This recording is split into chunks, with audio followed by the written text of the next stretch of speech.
I'm still sad. At least I'm not crying like a baby anymore, I guess. By the time my master's body was cremated, I'd managed to regain at least a little presence of mind, just like me. When JB came back from the crematorium and told me an old 9mm bullet had emerged from the remains, I even managed to crack a smile. Typical Asako. Still, I didn't feel much of anything. On some level, I didn't really believe that Asako was never coming back to this cabin. All I had to do was close my eyes and I could see her, swinging open the bedroom door with a yawn, her hair unkempt, scratching her big behind, poking her head into the fridge to find a beer first thing. And the images were so vivid, I could almost convince myself they were real. I saw these ghostly traces of Asako constantly, and so I had to keep reminding myself that she was gone, over and over again. This isn't helping with my sadness. Where do people go when they die anyway? If I died as well, would I end up in the same place as Asako? I'd go to the station where I'd waited for my mother and board a train in the beautiful sunset. Simple as that. I'd take the train to wherever Asako was. All the people I loved were probably there, waiting for my arrival. But I couldn't go to them. Not yet. I didn't have permission to die yet. Asako had left me something to do. Until I saved the lives of 5 people, I wasn't allowed to die. And he did!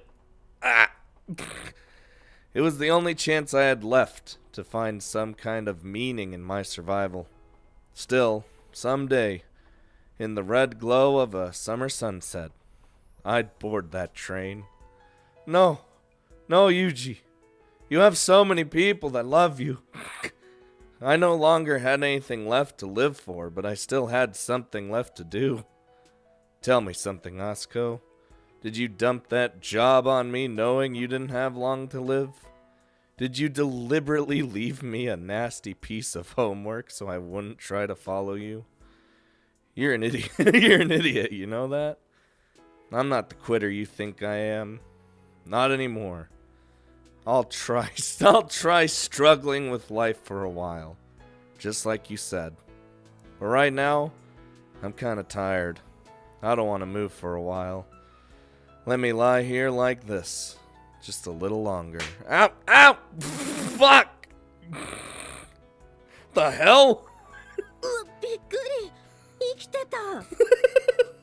Oh, sorry, I was tearing up there a little bit. JB. あなた、ここ1週間何してたのよ。Nothing. 何度電話しても出ないし、留守電残したりメールしても返事が来ないし。こうして来てみれば、床の上に転がってるし、死んでるのかと思ったわ。Look, sometimes you gotta lay on the floor. I do that sometimes. Not often, but... Oh, sorry. Where'd I put my phone anyway? 玄関の横に落ちてたわよ。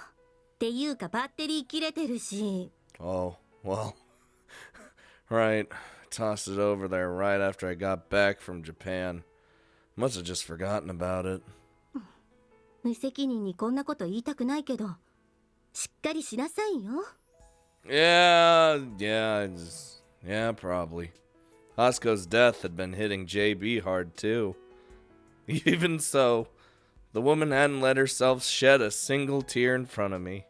Stronger than me. I knew she was incredibly sad, but she was trying to be strong anyway. Get it together had to be the last thing she wanted to hear right about now, but she was saying it anyway, for my sake. After slowly exhaling the air in my lungs, I drew a deep, quiet breath. Okay, so why are you here? Do I have a job? 引っ越し。Oh. What? Who's moving? あなたの。To where? 私の部屋に。To what? Why? あなた一人にしておくとダメになるから。You're right. I see. Hold on. I need to take this paper towel and wipe my eye because I have tears in it and it's burning me. God damn it. She had a point. Staying in a cabin where Osco's scent still lingered in the air would just keep my mind running in circles. This place was paralyzing me. If moving could change my mood even slightly, it probably wasn't a bad idea. Dude, I told you, man. I cry like a big old baby like last time. Still crying. Still having the tears. The move itself didn't take particularly long. It only took me 10 minutes to push all my possessions into a backpack. After depositing it into the trunk of JB's bright yellow car, I took a nap in the passenger seat. By the time I woke up, we'd arrived at my new residence. I like it already. It's nice. I like the, look at the wood. JB's apartment building stood in the Akasaka district of the Minato ward. From Roppongi Street, you reached it by climbing a hill lined with cherry blossom trees. A hotel owned by an airline was visible nearby. I was a little impressed that she managed to live in a neighborhood this nice, considering the CIRS wasn't exactly known for its generous salaries. But I had to assume that they paid the desk types a good deal better than us field agents, whose pitifully low base wages were supplemented by commission. Commission, dude. Nice place. 借り物よ。私の部屋じゃないわ。What? Who's letting you borrow an apartment like this? サムおじさん。彼はとってもいい人よ。Of course he is. I see. Basically, she was using a spare apartment Uncle Sam had purchased near the American embassy as housing for important diplomats. Somehow or other, this Shaggy had earned herself the title of Auxiliary Section Chief in Central Intelligence and Research's Second Division. That was probably enough to earn her a few perks like this. Shaggy as she might be, she really was one hell of a career woman. On top of which, she drove an expensive Italian car and lived in a pricey Akasaka apartment. I don't understand why you have such trouble getting men, JB. は？何よ急に。そんなしみじみと考え込むようなこと？ He's like looking around like, oh, Jesus. Guess it's because you're a little annoying? Nothing else really comes to mind. A little annoying. うるさいわね。私は男より仕事を優先しているだけで、別にモテないわけじゃないのよ。No. っていうか、ちょっとうざいって言わないで。No. I'm actually thinking about this. Sorry, I meant it as a compliment. どこがいいわ。とりあえず、そっちの奥の部屋、空いてるから好きに使いなさい。I don't know how calling someone annoying is a compliment, but alright. It's Yuuji, so you never know anymore. Alright. I tried my best to adapt to my new lifestyle in this comfortable environment. Living with someone who shared my sadness would make everything easier on both of us.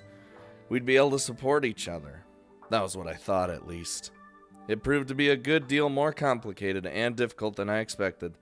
The two of us couldn't quite figure it out.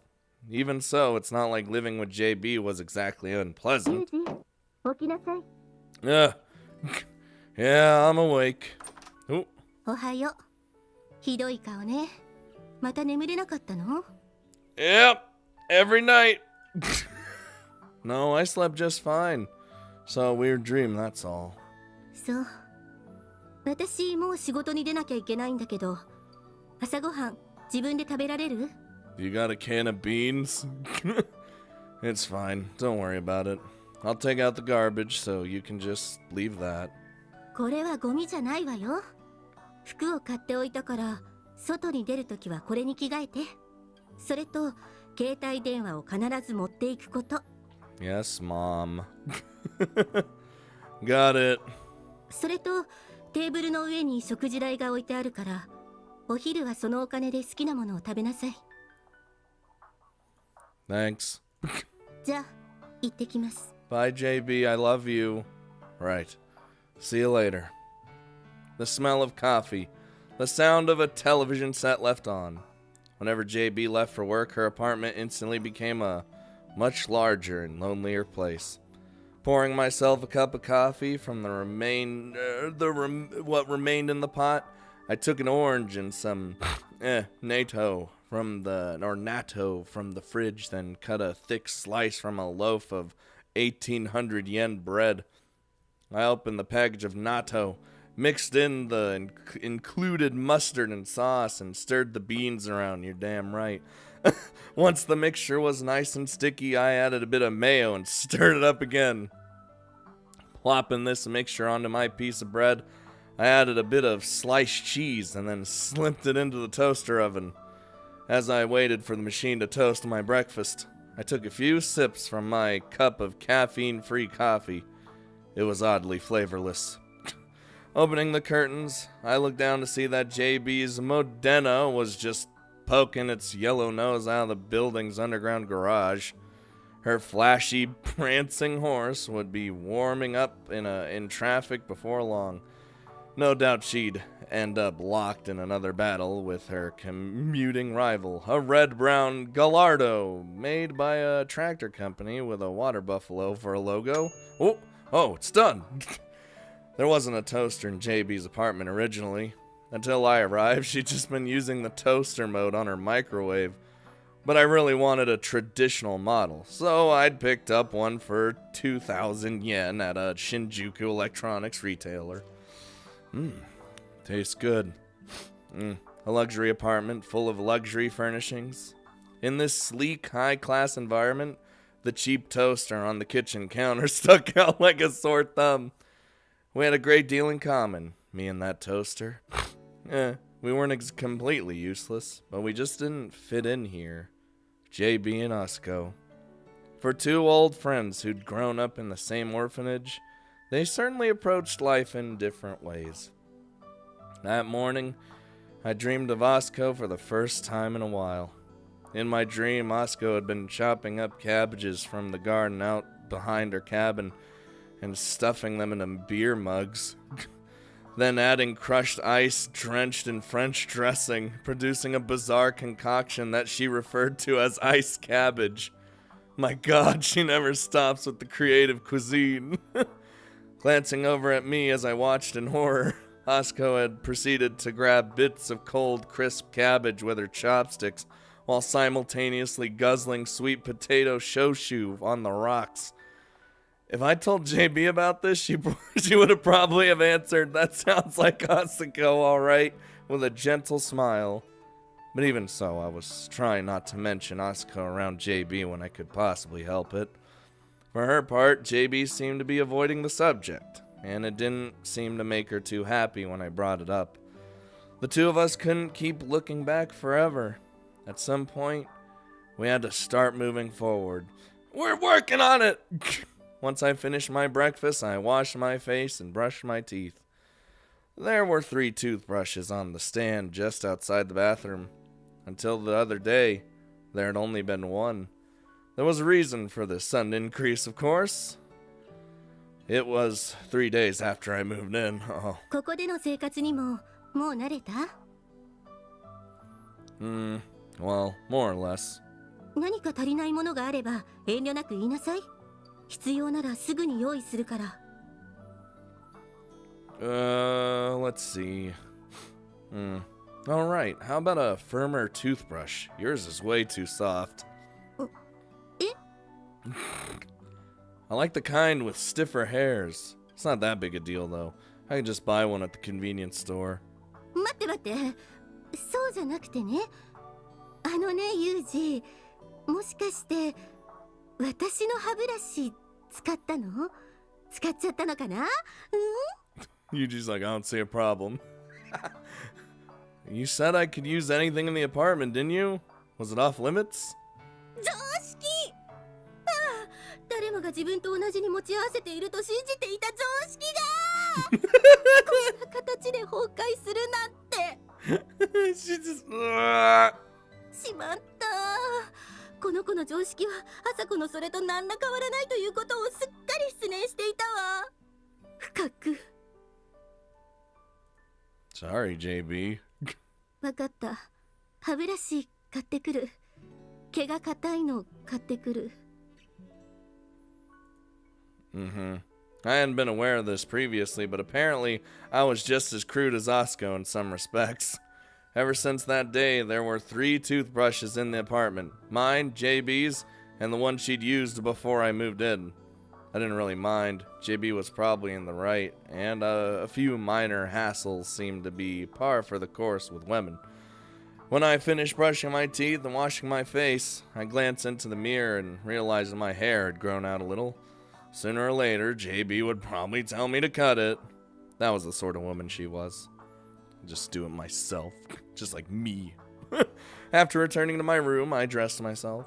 For some reason, JB seemed to enjoy buying me clothes. When I lived in that cabin with Osco, I'd never given much thought to what I wore. We were both the kind of people who felt perfectly at home running around in blue track pants and a combat jacket. They do say that a man's wardrobe tends to change depending on the woman he's with, but I think JB was actively trying to change me from the clothes up. The outfit she left me on this particular morning was, as usual, a bit much. First, there was a black Italian shirt, tight-fitting and narrow in the arms. Collar. The collar was designed to be worn widely open. She'd also picked out a banker striped suit to go along with it. What's more, the color was a highly regal shade of purple. I love purple! The suit was unusually short in the arms, so you were probably supposed to fold the cuffs to your inner shirt over the sleeves of the jacket. When I tried on the pants, I discovered that they were also very slim. If I sweated while sitting down in these things, they'd probably glue themselves to my thighs. And to top it all off, a bottle of French cologne tumbled noisily out of the bag. Apparently she even wanted to decide my body odor for me. Dude, as long as it's not too overpowering. The instructions, in French naturally, indicated I should spray it on my neck, behind my ears, on my wrists, and on either side of my abdomen. I hadn't struggled my way through training in 5 languages for this. Putting on the shirt, jacket, and silver necklace to complete the outfit JB had left me, I stood in front of the mirror and evaluated myself. I'm either an intellectual Yakuza or a Roppongi host. If I walked around Yamanashi wearing something like this, they'd probably heckle me for dressing like a peacock.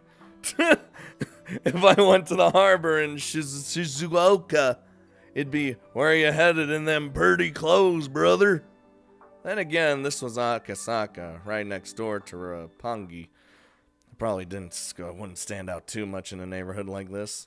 Sooner or later, I'd probably grow accustomed to my new life here. But we have another new life. Right, accustomed. In other words, I still had to adapt myself to the world around me. And honestly, it felt a bit stifling. That wasn't just true for me. I think it applied for JB as well. It was a fact that Osco was dead. Stop saying it. We had to accept that and accustom ourselves to it. Oh God, but that proved much more difficult than either of us had expected. What? Even when we talked about work, Osco's name would inevitably pop up when the discussion turned to specific tactics or general strategy. Oh no, we're gonna break down, aren't we? All of us. During meals, just seeing a favorite of Osco's on the table would remind us of her. Eventually, we began to fall silent every time she came up in conversation. Kusakabe Osco had been a much larger part of us than we'd even known. Words almost spoken, trapped by our closed mouths, curled to frustration in our chests. The memory of Osco became a thorn in our hearts. By the time things got this far, the two of us no longer knew how to interact with each other. We tried to fill the holes in our hearts by holding each other, hurting each other. This hurts me. No, I was hurting JB, that's all. Out of selfish sadness. I'd lost one woman, and now I was taking my pain out on another. Even so, JB accepted my actions without saying a thing. Maybe she knew it was the only form of comfort she could offer me. Her kindness was almost unbearable. Sometimes, when I thought about how dependent I was on her compassion, the guilt and shame would bring me to the verge of tears. I'm always on the verge of tears. Whenever JB saw me holding back the urge to cry, tears filled in her eyes as well, and she hugged me tightly. We had to find a better way forward than this. We needed to live more boldly, more crudely, the way Asuko had. 私と一緒にいるとどうしても思い出してしまうなら一緒にいない方がいいのかな。 Oh, when JB got home late from work, she'd take a bath, have a few drinks, and say the same thing she always did. You don't have to worry about me. As she slumped back on the couch, I stood behind her, using a dryer on her hair and giving her my usual replies. 辛いのは私の方かもね。ごめん、ユージ。忘れて。 Tears rolling down her face, JB fell asleep right there on the couch. My heart aching, I picked her up without a word and carried her to her bed. One day, after things had continued like this for some time, JB left for work and didn't come back. Periodically, she'd check in over the phone. JB claimed that she was busy with work, but in reality, she was probably just avoiding me, or the suffocating sadness that had come between us. Without her around, the apartment was nothing more than a well-furnished birdcage. Might as well have stayed shut up in Asuko's cabin. Birdcage! What was I supposed to do now? They say life's a journey, and when you lose sight of your destination, it's usually best to turn back and retrace your steps. But Kusakabe Asuko had always been my home. Now she was gone. Where was I supposed to return to? We have we have a journey to do. A journey, huh? Come to think of it, I hadn't done much in the way of traveling. I don't know when this was exactly, or how the topic came up, but I did talk to Asuko about traveling once. Huh? 北海道？行ったことあるぞ。I've been everywhere. For a job? いいや、プライベートで。To fight a bear? なんでだよ。普通に観光だよ。I mean, you're the one yelling at fucking lions. What? Did you take a bus tour or something? いや、観光バスは嫌いだ。ほら、裏の納屋の中に幽霊のポンコツがあるだろ。あれで行ったんだ。On the motorcycle. What's wrong with bus tours, though? だっておめえよ、観光バスなんてあれだぞ。はーい、時間です。あれを見てください。これを見てください。ってよ、便所の時間まで決められてんだぞ。I don't know if they do tell. I mean, I guess they tell you it's a good time to use the bathroom, but 旅行が終わって家に帰れば疲れ以外の何も残っちゃいないような旅の何が面白い。I've never been on a trip, so I can't really say. いいか、ユージ。旅の意味ってのはな、何を見つけて何を持ち帰るかが重要だ。人と同じものを見て人と同じ発見をすることはわざわざ旅に出なくてもできる。一人でバイクで気ままに旅して、気になるものがあったら止まってみればいい。知らない道があったら入ってみればいい。道を間違えても気にしない。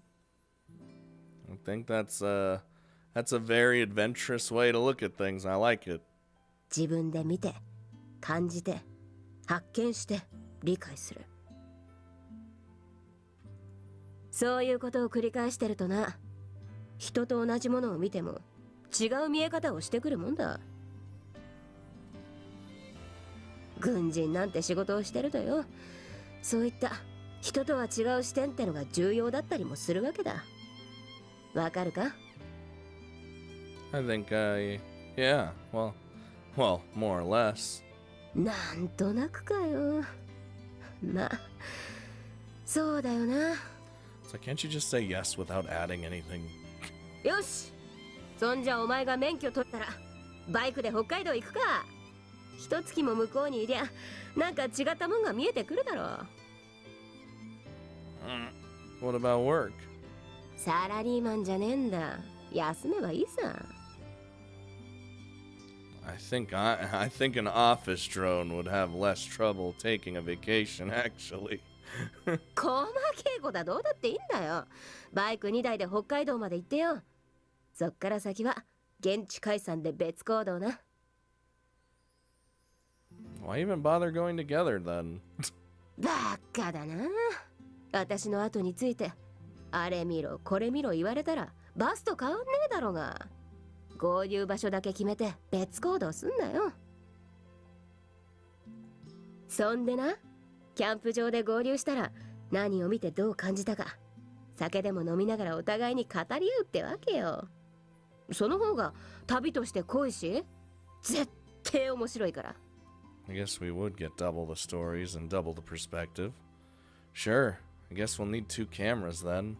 最初のうちはよ、一人の心細さで走るだけで精一杯になっちまう。景色見てる余裕すらねえ。けど慣れてくりゃいろんなもんが見えてくる。気がつきゃメットの中で大声で歌を歌いながら走ってる。一人を楽しめるようになる。どうしても一人じゃ寂しいってんならジョンを連れて行きゃいい。Yeah, I got bad news on that front. こういうタンクの上にベタっと伏せさせてな。犬がいるってだけでこんなに心強いのかって改めて感動するぞ。観光バスの旅行に比べりゃ無駄だらけだ。けどなユージ、人生ってやつは無駄を楽しむもんだ。無駄を重ねてきたやつの方が生きるのがうまい。楽しい人生ってやつだ。ま、ガキにはまだわかんねえか。I didn't even change his voice for younger Yuuji. I just kept going.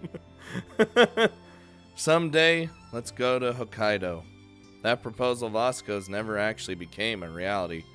But that didn't mean it was too late for me. I hadn't known what to do with myself after losing her. But now, I was starting to get the idea of how to move forward. Oh. Long story short, I'm gonna leave and have myself a bit of a journey. どこへ行くの？ Good question. Guess I'll just go with the breeze for now. Oh. 目標を失ったら風の吹く方へってこと？ Go wherever the wind takes me. Sure, I'm still a Marine at heart, I guess. 帰ってくるの？ Of course I am. Absolutely. I mean, this is me we're talking about. I'll probably come asking you for help if I run into any trouble. 不安。あなた、お金とかちゃんと持ってるの？ Yeah, I got a bit saved away. And if I run out, I'll just look for work locally. まあいいわ。行ってらっしゃいな。携帯だけはなくさないようにね。That's a surprise. I was sure you'd try to stop me. 引き止めて欲しかったの？ No, don't stop me. I'm going. I mean, you're gonna be lonely without me around, right? Especially at night. さっさと行っちゃいなさいよ。バカね。God damn it. Get the fuck out of the house. Okay, bye. Oh. At first, I figured I'd head up to Hokkaido and go looking at the same things Asuko had seen. But deciding on a destination beforehand felt a little wrong somehow. Oh. For the time being, I returned to Asuko's cabin and retrieved her motorcycle from the shed out back. Yes! Taking the battery off its trickle charger, I reinstalled it on the oversized, oil-cooled 1100cc bike, then pressed the self-starter switch. I'd half expected some trouble with the engine, but it just fired up just fine on the first try. Then again, I'd taken the bike out for a ride about 4 months previously, and when I was done, I'd removed the battery and added a fuel stabilizer to the tank and a carburetor, so there wasn't really any real reason to be surprised. Alright, as long as the engine started up, there wasn't much else to worry about. Once I tied my backpack to the tandem seat, my packing was basically complete. Next, I put on my riding gear, a pair of deerskin gloves, a leather double rider's jacket from the UK, and engineer boots with visible wear on the left instep, where the shift pedal rested. All I had to do was strap Osco's old silver jet helmet, and I could leave anytime I pleased. Alright, let's do this. Time for a trip. Soon enough, I was on my way, doing the things Osco had done. Seeing the things she'd seen. Wasn't gonna help me regain any of the things I'd lost. But it was the only way I could think of to fill the hole her death had left in my heart. Gotta do something. I hadn't decided on a destination, but just riding around randomly wouldn't be any different from taking a walk. I kept unconsciously following roads I was already familiar with. Deliberately choosing routes I'd never taken before, I circled up and down Honshu for a good 2 weeks. Ultimately, I found myself heading for a Hokkaido, the same way Osco had. I tried to take the ferry to Orai, but there wasn't any tickets available, so I rode over to Sendai instead. They didn't have many spots for two-wheeled vehicles on the ferry, so if you wanted to be on the safe side, it was best to reserve a spot in advance. As soon as I heard that, I ordered a ticket using the web browser on my cell phone. Thank God we have this technology. From Sendai, I'd be riding over to Tomakomai. Whew! The ferry left at 8 p.m., but I got there at 3:30 in the afternoon, so I ended up napping on the second floor of the terminal. Super early, I love it. In time, the boat pulled into the harbor, left off the passengers from Nagoya, and finally allowed us to board. I'd taken a few boat rides inside of combat vehicles, but this was my first time taking a motorcycle onto a ferry. Also, I burped. Honestly, the process made me a little nervous. Given the size of my bike, I had to be very careful. If I opened the throttle, the rear wheel might skid on the metal deck. One panic squeeze of the front brake might send me toppling over. Following the staff's instructions, I made my way toward the bottom of the boat, put on my handle lock, and tied the motorcycle down, leaving it in low gear. It seemed to be fixed firmly in place, hopefully. They explained I wouldn't be able to touch the bike again until we reached Hokkaido. So I took my backpack off the rear and headed off into the passenger cabin. Eventually, a gong rang out to signal our departure, and the ferry set sail with a bit of assistance from a tugboat. Outside the cabin window, the lights of Sendai Harbor and the city beyond rolled slowly by. I actually like boats, like being on a boat, and I don't know. I don't like being in the sky, but being in the water's totally fine for me for some fucking reason. Same death, same fear of death. I left mainland Japan behind with a silent farewell, swearing that I'd return one day with my strength renewed, or something like that. Something like that. The ferry reached Tomakomai, a bit past 10 the next morning, and the passengers promptly began to disembark. After untying my motorcycle, I waited for the four-wheeled vehicles to finish, then finally made my way off the boat and onto northern soil. My first impression of Hokkaido was simple. It was a seriously spacious place. The roads were all very wide, and once you got a bit outside the town, you tended to find a whole lot of nothing. Glancing down at my trip meter, I realized it had been 168 kilometers since the last time I refueled the tank. I rode around looking for a gasoline station, but to my surprise, there was none to be found. On the verge of panic, I stopped my bike and took out a road map. Alright, hold on. Using my cell to pinpoint my location, I scoured the map and found that the nearest gas station seemed to be over in Iwamiza. Whew! I'm bad at saying anything, guys. Come on, you know this. After finally getting my hands up on gasoline, what does that mean? I was wondering what to do next when a small group of bikers rode by, their motorcycles burdened with luggage. I followed them on a whim. They led me past a city famous for its melons, and ultimately a place called Nisho Pass. I stopped to eat at a drive-in there and asked a biker in his 50s and looked like a veteran where I could find the local campground. He pointed it out on my map. Oh, I suppose I'd gotten used to city living, but Hokkaido really did seem huge at first. I couldn't remember the last time I'd seen the horizon like this. It almost felt like I was in a foreign country. The road stretched out endlessly in front of me. Dude, this is going to be so good for us.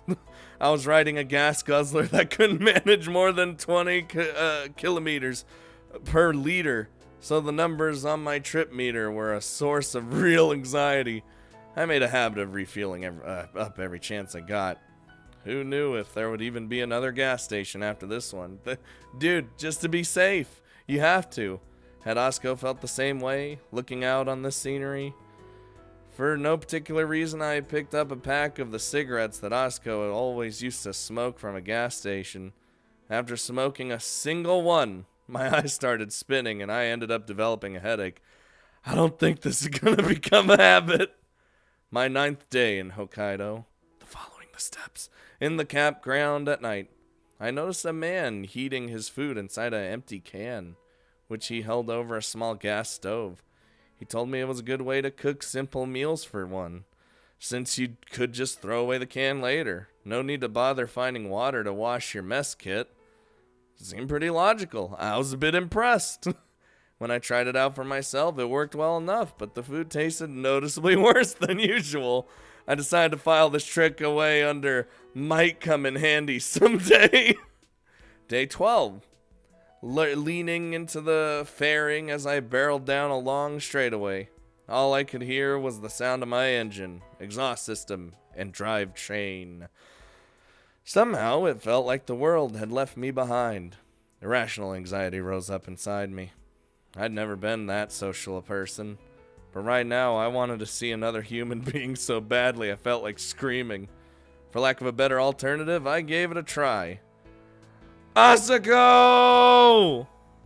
I'd come all the way up north, and here I was shouting the name of a dead woman. Pretty pathetic, really. I didn't have any intention of forgetting her, but maybe it was about time to work on moving forward. Day 15. I found myself behind an American motorcycle moving sluggishly down a long, straight stretch of road. For a moment, I thought about trying to pass them, but it seemed like more trouble than it would be worth. I slowed to a leisurely pace and spent some time studying the scenery. Eventually, we passed a policeman who'd been lying in wait at an intersection. Now it all made sense. Things might get messy if a cop hauled me in, and JB would have probably end up giving me a scolding. It wasn't like I had any place to be. Might as well take it slow and easy. Exactly. Just take it all nice and slow. Day 21. Dude, this is the greatest trip of 200 meters ahead of me. On a long straightaway, I spotted something black lying in the middle of the road. I approached slowly and found it to be the carcass of a deer. Aw. A wave of nausea hit me hard. Apparently, I still hadn't gotten over my issue with dead bodies of any kind. I looked around for a car with a big dent in its hood or a motorcycle with its fork lodged in the exhaust pipe, but there was nothing. No biker laying with his head twisted at an unnatural angle either. That was a bit of a relief. Ooh. I like that kind of weather. I don't like being in it, but I like it. Day 25. The weather took a turn for the worst, and my body temperature quickly plunged. I was shivering in my leather jacket. At first, I tried to tough it out until the next rest stop, but after a terrifying moment of lightheadedness, oh god, I pulled over and opened my backpack with trembling hands, then put my long raincoat over my jacket and jeans. It made a surprisingly big difference, you think? The only problem now was my hands.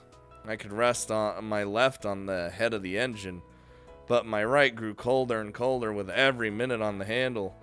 Experimentally, I put on work gloves on top of my riding ones. Helped a little bit, but I clearly needed a better solution. Back to normal. Day 28. With my bike running in 5th gear at 2,500 RPM, I casually opened the throttle. For some reason, my rear wheel spun sideways. I stopped to see if I'd run over a patch of leaves or a cow patty, but turned out that the wheel had gone completely bald. Oh. When I checked the front tire as well, I realized it was badly worn on the right side, but not the left. No wonder she'd been shaking every time I let go of the handle. I hurried over to the nearest motorcycle shop, but they said they'd have to send away for new tires. God damn it. Their inventory was apparently better in bigger towns, so I asked the clerk to call around to their other stores. Once we found a place with the right goods, I rode over carefully and had my tires replaced. On top of that, they swapped out the front wheel bearing, distance collar, and axle shaft, all of which had warped from wear. The total cost came to be about 67,000 yen. I wouldn't say that's too bad. I knew these parts would wear out eventually, but the bill was pretty painful. It's fine. It's not too bad. I've heard way worse. Mostly because the mechanics like to swindle you. I mean, we got swindled too, but still. I'd have to try and cut down on my food expenses from now on. Day 31. A whole month, man. Stopping at a random drive-in. I gave their deep-fried salmon meal a try. Ooh. Proved to be unbelievably salty. Well, yeah, it's fucking deep-fried. Practically inedible without rice. Dude, I would have eaten that.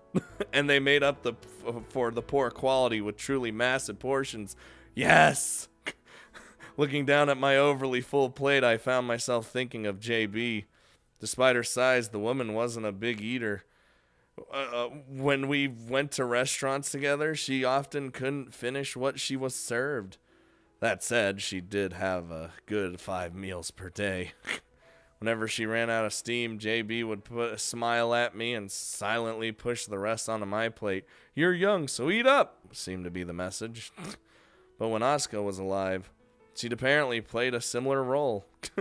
JB might be a large, noisy, shaggy-headed woman, but you have to admit, she did have a bit of a cute side. I think JB's plenty cute. Wonder what JB's doing right now. For the first time since I'd left, I found myself missing her. My mind had been full of Asuka for a very long time. Maybe it was finally beginning to make a little space for other things. That same night, I sent JB an email from my phone. I love you, Julia. I received a response to this brief message in less than a minute. Are you drunk? My first reaction was something along the lines of, that damn shaggy head. But at the time, I couldn't help smiling at how typically JB it was. I like that. I'd seen and experienced a lot since arriving in Hokkaido, and I was starting to regain something that resembled self-confidence. But at this point, I also began to notice something strange. Even when I gunned the throttle, the needle on my RPM gauge was responding very sluggishly. Asuka hadn't exactly treated this engine kindly in her day, and it had a good 70 km under its belt. Or 70,000! It tended to burn through gasoline quickly. I'd been riding it carefully and changing the oil on a regular basis, but one day I noticed a strange clattering noise coming from the head, and when I pulled over into a convenience store parking lot, the engine promptly gave up the ghost. No matter how many times I pressed the switch, the starter relay just click-clacked and the bike didn't even twitch.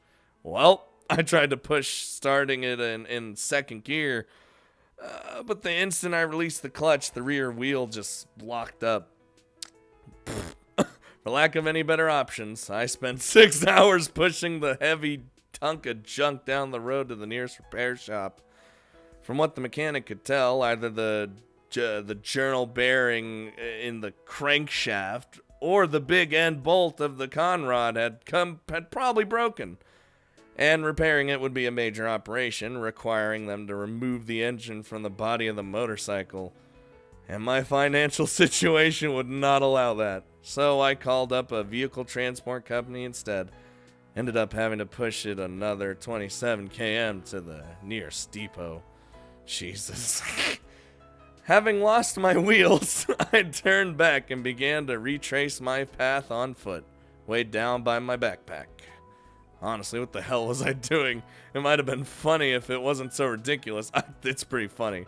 As I trudged down the road with my leather jacket and oversized backpack, a group of bikers rode past. A few of them were going ridiculously fast. Where were they off to in such a hurry? If they had some place they wanted to be that badly, I envied them. One of the motorcycles in the group actually took the time to turn around and come back after passing me. It was a Kawasaki D1 with a strange orange and purple paint job. The person riding seemed to be a relatively young man. Lifting the visor of his helmet, he asked me if I'd been in an accident. When I honestly replied that my bike had simply met its end, the guy gave me a knowing grin and said, "Bet you rode it to death and never changed the oil, right?" Oh, you... Dude, I change that oil often. Making excuses seemed like a waste of effort, so I just gave him a wry smile. The man offered me a ride toward my destination, but of course I didn't have anything like that. That was the only reason I ended up here in the first place. I'm just a moron who spent the last month riding around in circles. The man's reply was an youth, and a loud burst of laughter, adding, "Guess I'll leave you to it then." He raised a hand in farewell and rode off the way he'd come. What a nice guy.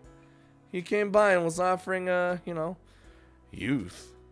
A number of giant question marks popped up in my head. The word didn't really mean much to me. I hadn't attended ordinary school since I was very young, and my adolescence hadn't been a typical one.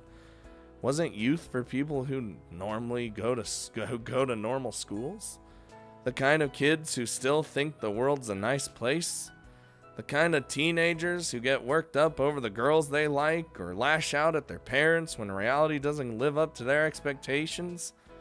That was what I'd always thought it meant. Oh. Right now, I was lost as a human being, lost in the face of the future, uncertain what I could do with my life, acting on impulse, in the hope something might change. I had nothing to be passionate about, but I was too young to be jaded.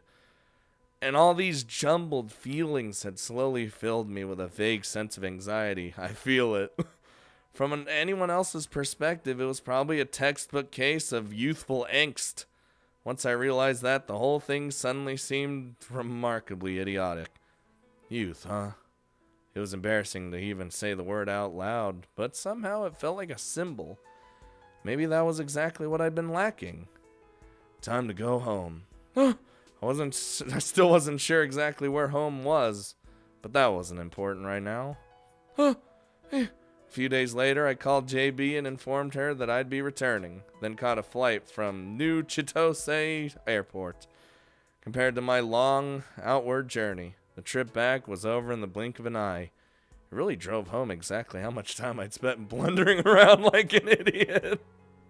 Still, Lasco probably would have smiled and told me, "That's just fine, kid. You're damn right. Hello." Flounder around all you want. Life's all about the struggle, you see. Don't try to make things easy on yourself. With my master's words ringing in my ears, I returned from my travels with nothing concrete to show for him. And bearing only fatigue for my souvenir, I made my way back to Yamanashi, where Asuko's memory still lingered strongly in the air. It didn't work, Asuko. I came back empty-handed, and I still don't understand anything. Also, I kind of busted your bike. My bad. It's in the basement at JB's apartment building for now, but I'll definitely get it fixed. Sorry. I offered my report to Asuko while burning an offering of incense, then opened a can of beer I'd picked up at a convenience store and placed it upside down on top of her grave. In that moment, I thought I'd heard a voice emerge from her gravestone. It was the voice of a mother, addressing a son who'd returned covered in mud after an energetic afternoon outside. Before I knew it, I'd spoken my answer out loud. Well, I guess I enjoyed myself a little. Now I was talking to phantoms. Probably not a good sign. Anyway, what am I supposed to do with myself now? Naturally enough, the slab of stone in front of me didn't provide a reply. Still, felt like an answer did flash briefly through my mind. Yeah, sure. Can't hurt to give that youth thing another try. Maybe spend some time in a normal school for once. Ah! Yes! There was no guarantee it would change anything. But it probably would beat not doing nothing at all. Yes! Oh! Oh! Jesus fucking Christ! Is it over? Am I back forever? So anywho, I asked you to arrange my transition to reserve status with CIRS, then approached Tachibana Chizuru and got her permission to enroll at Mahama Academy. And now I'm here. そうやってあなたは簡単に言ってくれるけど、私がどれだけ苦労したか分かってる？ I'm grateful, of course. Children grow up by chasing after their father. And when they lose their way, they turn back and look for their mother. When I turned around, lost and uncertain, you were always there for me. It's too damn embarrassing. I'm not gonna say that out loud. It's embarrassing. But I really am grateful to you for that, JB. まあいいわ。今日のところはこんなものかしらね。あなたの提出してくれた資料は私が修正しておくわ。That was a fucking story, though. Like, I feel like the hype for it was well worth it. It was a lot of bad shit happened, but we got there in the end, right? Huh. You really are a fine woman, JB. Let me sleep with you sometime, will ya? はいはい、また今度ね。今日はもう帰っていいわよ。お疲れ様。Can I? Right. Thanks, JB. 入りなさい。Hello? 失礼します。桑原2位からお預かりしました風見雄二の S 時代の効果表のチェックが終わりましたのでご確認をお願いします。Am I about to say some stuff about her ass now, or? ご苦労様。今は本人がいるから後で確認します。デスクの上に置いておきなさい。Swear to God, Yuuji. 風見さんいらっしゃったんですね。Yep. Oh, Kazami-san, my ass. You're at no. You were obviously watching on the monitor from the other room and came in when the conversation ended. Don't even act like you're surprised. すみません。一応そういう仕事なもので怒ってます？ I'm just giving you shit. It's fine. Can't say put me in a good mood. すみません。お尻触りますか？ Alright, all will be forgiven. Where'd that come from?